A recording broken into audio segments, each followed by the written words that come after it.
Batu itu mengambang di udara. Izinkan saya memperkenalkan kepada Anda, ini adalah batu suci, dengan berat sekitar 450 kg di India.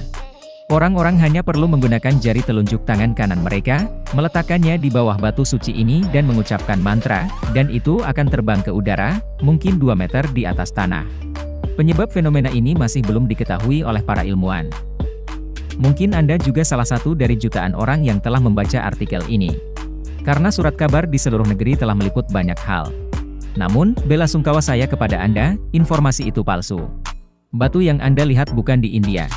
Terletak di Oasis Al-Ahsa, Arab Saudi Timur. Dan tepatnya, itu tidak bisa terbang. Lebih tepatnya, itu dipotret. Ini adalah gambar sebenarnya dari itu. Di bawahnya sebenarnya ada batu-batu kecil yang membantu menjaga keseimbangan.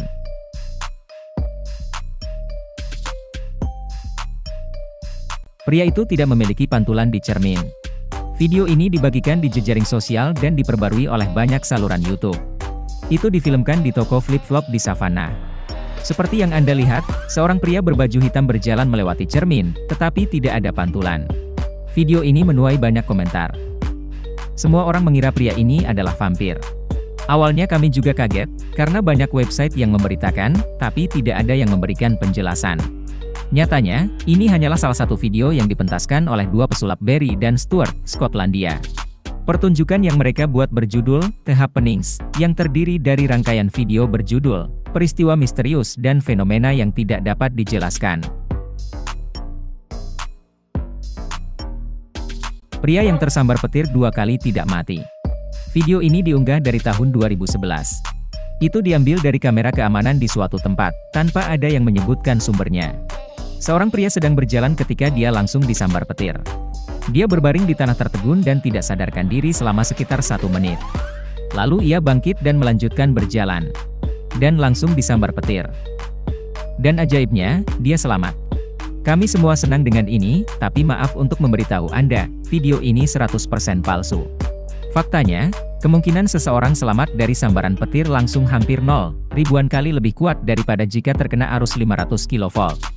Dan dia dipukuli 2 kali. Maka tidak mungkin untuk hidup. Misalkan dia memiliki kemampuan khusus. Kami akan mengabaikan penjelasan sebelumnya. Kami akan menganalisisnya langsung di video. Silahkan amati gambar sebelum pria tersambar petir. Ini bayangannya, dan ini bayangan truknya. Dan ini adalah puncak pohon. Sekarang perhatikan saat petir turun. Tempat ini terang. Begitu juga tempat ini. Tapi kenapa bayangan truk itu masih ada, dan pucuk-pucuk pohon masih hitam? Mari berpikir sejenak. Petir memanjang turun dari langit dan cahaya yang dipancarkannya luar biasa. Oleh karena itu, pucuk pohon harus diterangi, dan truk tidak boleh memiliki bayangan. Semoga Anda mengerti masalahnya. Mengapa lebah madu mati setelah menyengat Anda? Saat Anda mendekati sarang, jika mereka merasa terancam, mereka akan mempertaruhkan nyawa untuk menyerang Anda. Tentu saja, mereka tidak tahu mereka akan mati jika menyengat kulit Anda. Ini adalah mekanisme pertahanan alami. Namun ironisnya, struktur penyengatnya bergerigi. Itu terhubung ke kantung racun. Dari sana, ia akan mengeluarkan racun yang memiliki efek menghancurkan sel musuh. Bilah bergerigi ini menyerupai anak panah. Jika mengenai kulit manusia atau mamalia, sudah pasti terperangkap. Semakin keras ia mencoba, semakin parah konsekuensinya. Penyengat akan dipotong, bersama dengan bagian dari saluran pencernaan, otot hidung, dan saraf. Luka besar di perut akan membunuh lebah beberapa menit kemudian. Yang tidak Anda ketahui, setelah kematian, jumlah racun di biji mereka terus dipompa ke kulit Anda, menyebabkan Anda membengkak. Jika Anda mencabut sengatnya pada saat tersengat, lukanya akan jauh lebih ringan. Anda mungkin merasa sedikit sedih untuk lebah madu, tetapi dengan tawon, alam lebih menyukai mereka. Mereka tidak akan mati jika menyengat Anda berulang kali, karena sengatnya berbentuk jarum, dapat dimasukkan dan ditarik keluar dengan mudah.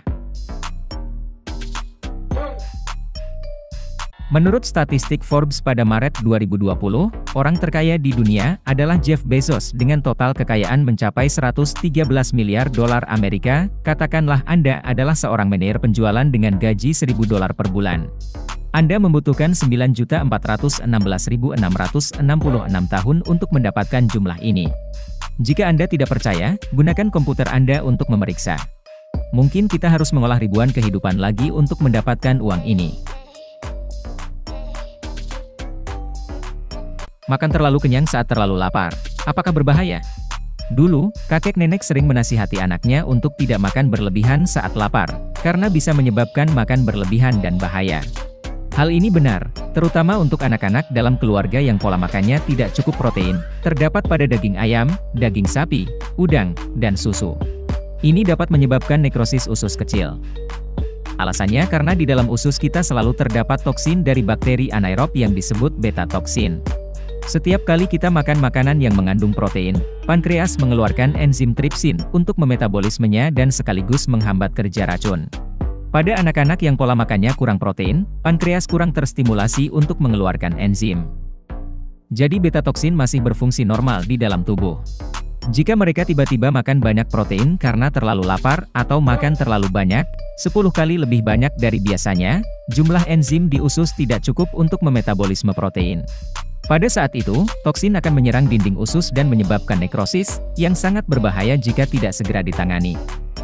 Perjalanan penyakitnya sangat cepat, hanya 3-6 jam setelah makan. Dengan manifestasi sakit perut yang parah, muntah, tinja berdarah, perut kembung dan syok, kolaps dan kemungkinan kematian. Oleh karena itu, jika keluarga kita memiliki pola makan yang tidak memadai, kita tidak boleh makan terlalu banyak protein sekaligus, untuk mencegah necrotizing enterocolitis yang sangat berbahaya.